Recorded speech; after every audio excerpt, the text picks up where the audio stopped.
Does it have... Oh, I have lipstick here. Hey guys, what's up? It's Eunice and welcome back to my channel. So for today's video, I am going to do a review of some of Fenty Beauty's new releases, focusing mainly on the foundation. So the foundation is what sparked this video, and the rest of the products are just some products that I've bought throughout the year that I realized I haven't really done a review of. So I thought it was really timely to do it right now and give you guys my honest thoughts and opinions about them. I did film a review of the concealer earlier this year, but it was like winter time and I have kind of dry skin, so today is like my update on how it's wearing during the summertime. So if you want to see what I think about these Fenty Beauty products, then just keep on watching. So like I said, the first product that we are going to focus on is the new Fenty Beauty foundation. So this foundation just launched this summer and I thought it was timely because I remember when I first tried the Fenty Beauty Pro Filter foundation, I really loved the finish, the formula, and the way that it covered all of my blemishes. But the only problem is the fact that it was too matte for my dry skin. So when they released this Pro Filter Hydrating Long Wear Foundation, I was like, oh my gosh, I need to try that because I remember how much I loved that Pro Filter foundation earlier last year. Was that last year or 2 years ago? I can't remember. But yeah, like the original Pro Filter foundation, Fenty Beauty Hydrating Long Wear Foundation comes in 50 shades with a lot of different undertones. So this retails for $35. It has over 32 milliliters of product and it is 1.08 fluid ounces, which is kind of a little more than your typical foundation, because the typical foundation is around 1 fluid ounce, so you get 0.08 more. And then it has like a tube and a pump similar to the It Cosmetics CC cream, which I actually love because it is not in a glass bottle. It's safer for travel because it won't break or anything like that, so I really love it. So as I mentioned all the claims of this foundation, I'm going to talk to you guys how my experience was with it. So let's start with the fact that it's cruelty free. It is a plus for me, so that's a really good thing. It's hydrating and I do agree that it is well hydrating. With the coverage that it gives my face, it does not look cakey at all, and as I wear it throughout the whole day, it does not cling on to any of my dry patches. But whenever I do use a full coverage matte foundation, there's a tendency that the foundation kind of builds up on certain areas of my face. It is long wearing. I definitely agree to that. I did film a wear test for 2 days on this foundation and that will be toward the end of this video, and I wore it for both, I think, 8 to 9 hours. I wore it to the office and sometimes I would go out and wear this, and definitely the way that I applied it on the morning of is how it looks at the end of the day. It also claims to be comfortable. I do have to agree on that because unlike any other foundation, the way that this covers my face, the blemishes all over my face, that I don't really have to spot conceal on any of my scarring, my veins and whatnot. I don't feel any weight on my face. It feels like nothing. It reminds me of how the Anastasia Beverly Hills Luminous foundation wears on my skin. That is kind of more of a light and natural coverage as opposed to this one, which is medium to full coverage, and that is the next claim.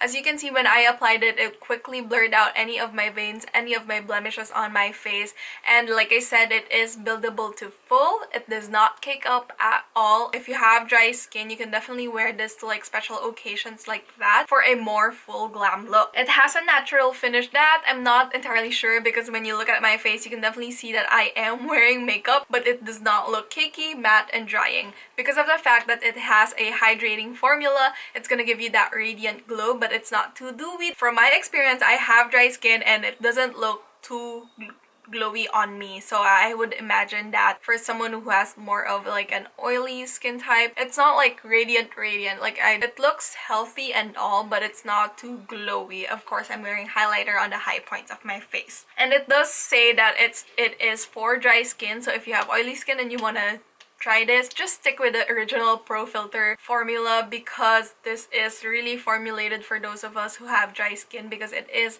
hydrating and it gives your face a radiant finish. When you already have oily skin, might look like a hot mess. With this one, I just feel like it's hydrated, but it's not too glowy. It also has grapeseed oil, which is the ingredient that moisturizes the skin. Grapeseed oil is also used as an anti-inflammatory ingredient, and and it does not clog pores. And for the coverage, as you can see, I'm gonna zoom you guys in on my face. I've been wearing this foundation for I think a little over an hour now, because I did have to do my hair after applying makeup. And as you can see here, let me tone down my lights so you can see my natural face. As you can see, there's no clogging that's happening on my pores given the fact that it is full coverage. So just my final thoughts on this foundation. It is hydrating. It has a pretty good coverage. Like I said, it's buildable to full, and you know me, I like a medium to full coverage foundation. It does not look cakey at all. It wears beautifully throughout the whole day. One pump goes a long way, so don't over apply too much because it has a great coverage already. Just focus on your blemishes first. Like for me, it's on this area where I have like veins peeking through and some scars, so I dot it there and then I go from there and just blend it all over my face. So for my forehead, since I don't really have that much to cover there, I just apply whatever is left from the dots that I created on my cheek area, and that just helps it not sink in my fine lines. I also did a review on the Anastasia Beverly Hills foundation. It kind of has the same, not formula, but same finish because it has a luminous hydrating finish. But I do have to say that they are two different things. Like if I had the Anastasia, I can definitely still purchase this one if I want to go for a more full coverage look. For the coverage, it reminds me of the Estee Double Wear, but a more hydrating formula. I mean, the Estee Double Wear, even though I have dry skin, it doesn't really look cakey on my face. It just wears beautifully throughout the whole day. But I really love the glow or the hydrated look that the Fenty Beauty can give my skin. It's perfect because I'm almost out of my Estee Double Wear, so I can replace it with this one. I definitely think that this is worth it because it's only $35 and you get 1.08 fluid ounces. It will definitely last you throughout like the whole year, or depending on how much foundation you apply on your face, because it is pretty long lasting. If you're looking for a medium to full coverage foundation, this is for you. If you're looking for a natural or sheer coverage, then don't get this because you won't get that. If you're into that no makeup kind of look, this will not give you that at all because it has more of a medium to full coverage look, and it looks beautiful with that. The next items are just small items that were also released this year, so I thought I'd give you guys a quick review on them. The Fenty Beauty Pro Filter Concealer, I did a full review on this one. I have to say I still love it. I do think that the shade that I got, oh sorry, before I forget, I did get the shade number 280 on the Fenty Beauty foundation, and I think it's a perfect shade match for me. It does look a little bit lighter, but as we enter the winter months, I am gonna lighten up a bit, so it's perfect because I really need a hydrating foundation for winter. And then for the Pro Filter Concealer, I still love it. It really gives my under eyes great coverage. It brightens it.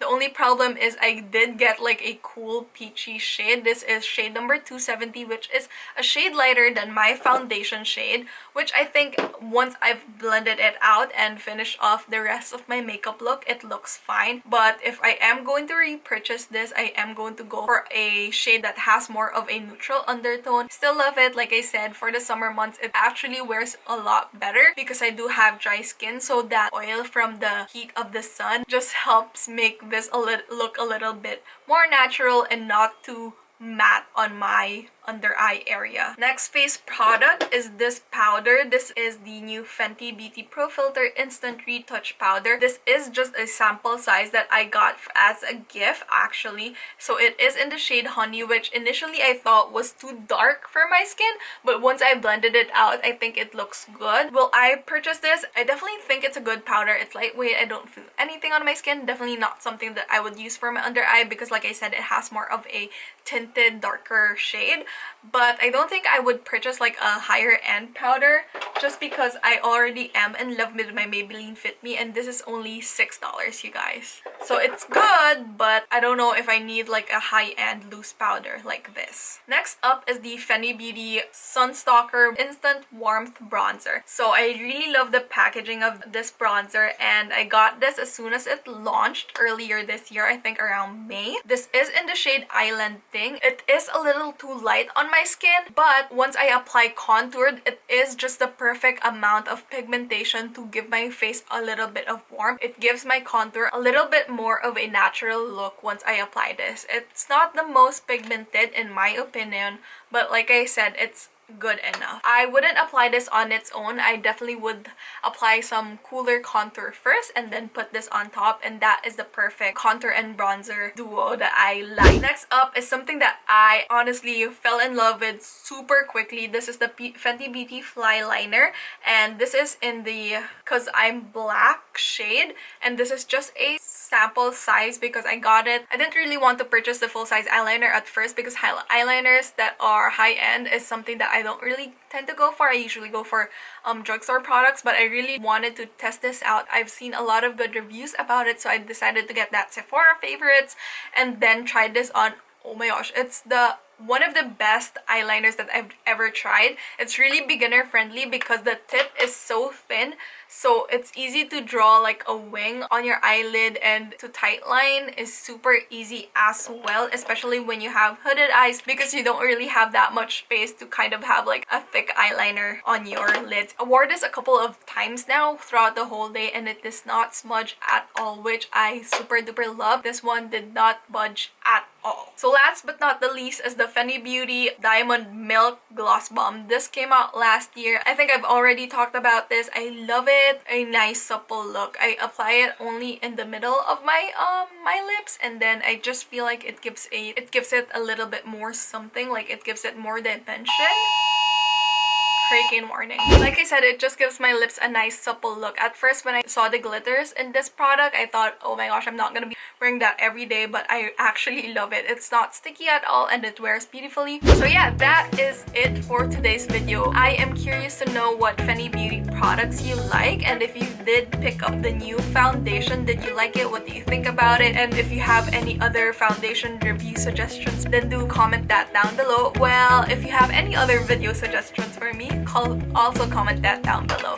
Thank you so much for watching this video. If you like it, don't forget to give it a thumbs up, and of course don't forget to subscribe to my channel if you're not already. Once again, it's Eunice. I'll see you guys next time. Hey guys, so it's the first day of me trying out the new Fenty Beauty Hydrating Foundation, and as usual, I already have some sunscreen and moisturizer on my face, so now it's time to apply some primer. I am just going to use one of my favorite primers, the Becca First Light Primer, and as you can see, I'm almost out of it.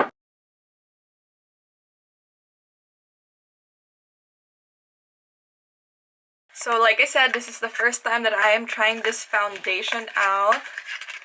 Can't wait to use it. And for today's wear test, I am just gonna be applying the foundation with a beauty blender.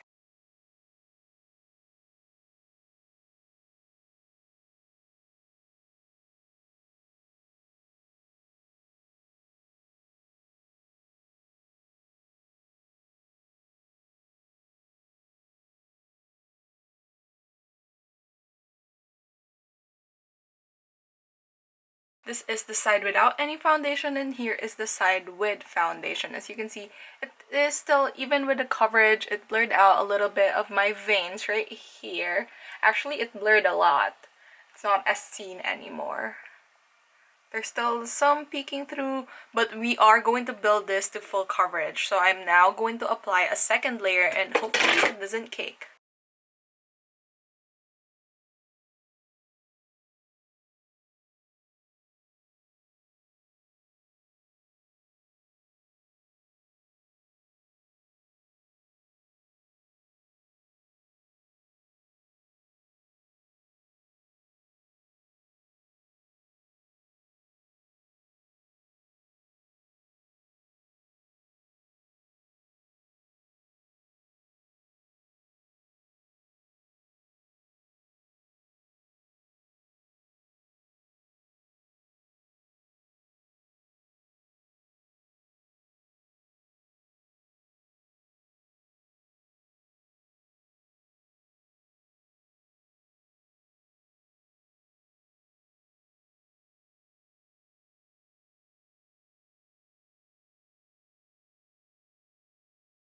I am finally done fixing my face. I used the Too Faced Born This Way Multi-Use Sculpting Concealer for my under eyes, and then I just set it with the Too Faced Born This Way Ethereal Powder as well. And then I sprayed some Morphe setting spray, applied my highlighter, and then sprayed it with the Urban Decay All Nighter setting spray. Now the weather today, it's not super hot. It's like the highest 87 degrees. That's what Alexa told me. But yeah, I just thought that I'd wear it. Alexa, stop! Anyway, I thought that I'd wear test this today using the typical products that I use in my routine. I forgot to try on the Fenty concealer with it, so I'll probably do that the next time that I wear test this. But all the products that I use today are some of my favorite products. So here is the current state of my foundation. I actually love it. It is definitely medium to full coverage. You can definitely build it up. It's not cakey at all. It really has a good coverage, and it might look a little matte because I did set it with powder, but it doesn't look cakey. It doesn't look too dry. It just looks like a healthy, radiant finish. So I'm gonna be right back once I get home from work. It's gonna be probably a 9-hour wear test, so I'll see you guys. So it's been 9 hours. It's already 4 p.m. now. 9 hours back. It's been 9 hours since I first applied my foundation, and as you guys can see, other than the fact that the eyeglass area is kind of like, that's where the mark is, and that's where like the foundation is kind of melting off. Other than that, it still looks good. Like my nose, it's not like as bad as I think it would. It still looks okay. I can still like go out and party tonight. As you can see, it's still kind of blurred. You can see some of my veins starting to peek through, but that's also because of the fact that I always touch like my chin when I'm working. Definitely need to do a wear test on this when it's like when I'm not at the office. That way I don't have to wear my eyeglasses and this marks wouldn't be seen, and I'm not touching my face the whole time. So yeah, for the first wear test, I think it's really good. It's not sinking in any of the lines. It's not caking up. It has a pretty good coverage. Alright you guys, so for today's wear test, we are wear testing the Anastasia foundation against the Fenty Beauty foundation. Both of these foundations are hydrating, so I really want to see which one, and they are both new, so I really want to see if they have like differences, if they wear differently throughout the whole day, and if one has more coverage than the other. So yeah, I am gonna apply the Anastasia on this side of my face and Fenty Beauty on this side of my face.